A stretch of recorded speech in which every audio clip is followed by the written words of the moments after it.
پتا افسانے کی تیسری کڑی۔ اپنی توجہ پھر اس پتے کی طرف مرکوز کرتے ہیں۔ اب دیکھیے نا وقت کس طرح رشتوں کے معانی بدل دیتا ہے۔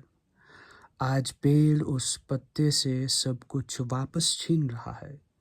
آج تو یہ پانی کی بوند بوند سود سمیت واپس لے رہا ہے۔ آج پیڑ کا مزاج ہی مختلف ہے۔ مجھے نہیں معلوم کہ میں اسے کیا کہوں، خود غرضیاں یا مجبوریاں، حالانکہ بہت کم فرق ہے دونوں میں۔ نہیں معلوم کہ کب ہوائیں بگڑ جائے اور پیڑ اور پتے کا رشتہ سرے سے ہی ختم ہو جائے۔ ذرا سی مغرور ہوائیں اگر چلنے لگے تو تمام رشتوں ناتوں کا یہ بندھن ختم ہو جائے گا۔ اب پیڑ بھی تو اتنا ظالم نہیں ہے، اس کی شفقت ابھی کچھ باقی ہے۔ وہ تو آخری دم تک چاہے گا کہ پتا اس کے قریب ہی رہے، اور اگر جدائی نصیب ہی ہو تو پتے کا مزار اس کے آغوش میں ہی بنے۔ لیکن قدرت کے ارادے سہل انگیز نہیں ہوتے، اور کبھی کبھی مجھے ایسا لگتا ہے کہ قدرت کے نصاب میں احساسات کے اسباق موجود نہیں ہے، اور نہ ہی ان کا تصور۔ وقت قریب آ گیا، رات کی تاریکیاں سورج کو چھپے ہوئے ایک عرصہ ہو چکا ہے۔ چاند آج نکلنے سے قطعی منع کر رہا ہے۔ ستارے بھی قتل ناحق کے شواہد نہیں بننا چاہتے۔ ادھر ہواؤں نے زور پکڑ لیا، یہاں پتے نے سکرات کی سانسیں لینا شروع کر دیا۔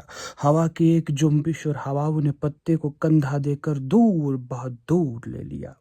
رات بھر اندھیروں میں پرواز جاری رہا۔ حالت بے ہوشی میں پتا نہ جانے کتنے میل کی مسافت طے کر گیا۔ وہاں پیڑ کا حال بھی کوئی معتبر نہیں۔ دکھ ایسے رہا ہے جیسے کسی بیوہ کے کلیجے کے ٹکڑے کو کسی وردی پوش جماعت نے چھین کر غائب کر دیا ہو۔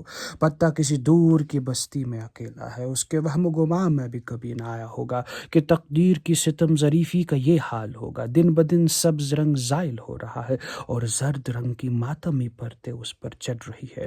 سورج بھی بے رحم مزاج میں ہے، اپنی زہریلی کرنوں سے زندگی کے بچے کچے آثار حسد، کینہ اور بغض سے چھین رہا ہے۔ آج اس پتے کا کوئی سہارا نہیں، کسی کا اس کے ساتھ کوئی ناتا نہیں، کسی کے ساتھ اس کی نسبتیں نہیں جڑتی، مانو جیسے یتیمی کے دکے کھا رہا ہو۔ ہوا جب چاہے، جدھر چاہے، جہاں چاہے لے جائے۔ کوئی اب اس کی مرضی نہیں پوچھتا، اس کی رائے کی کوئی قدر و قیمت نہیں۔ لوگ چلتے ہیں تو اسے کچلنے میں کوئی عار محسوس نہیں کرتے، کوئی افسوس نہیں، کوئی پرواہ نہیں۔ آج تو اتنی حقیر شے بنی ہوئی ہے کہ خود ہی خود سے بے خبر، نا آشنا۔ خیر ہواؤں کے آوارہ پن کا کیا ہی کرے۔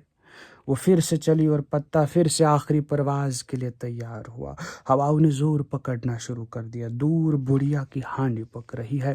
ہوائیں شعلوں کو جلا بخشنے کے لیے اسی جانب تیزی سے تیر رہی ہے۔ پتا بھی اسی مقصد میں شریک ہوا۔ پتا شعلوں سے جا کے ملا، پتا جل گیا، وجود مٹ گیا، مٹ ہی جانا تھا۔ یہ سب اتنی جلدی ہوا کہ کوئی کچھ نہیں کر پایا۔ کوئی بھلا کیا ہی کر پاتا۔ میرے قلم کی سیاہی خشک بھی نہ ہوئی تھی کہ پتا جام شہادت نوش فرما گیا۔ اگلے دن پتا خواب میں دیکھا گیا۔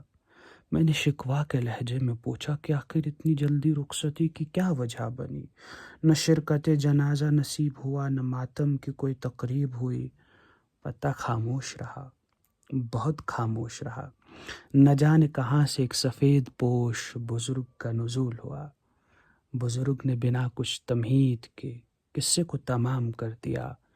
جان دی ہوئی اسی کی تھی، جان دی ہوئی اسی کی تھی، حق تو یہ ہے کہ حق ادا نہ ہوا۔ شکریہ۔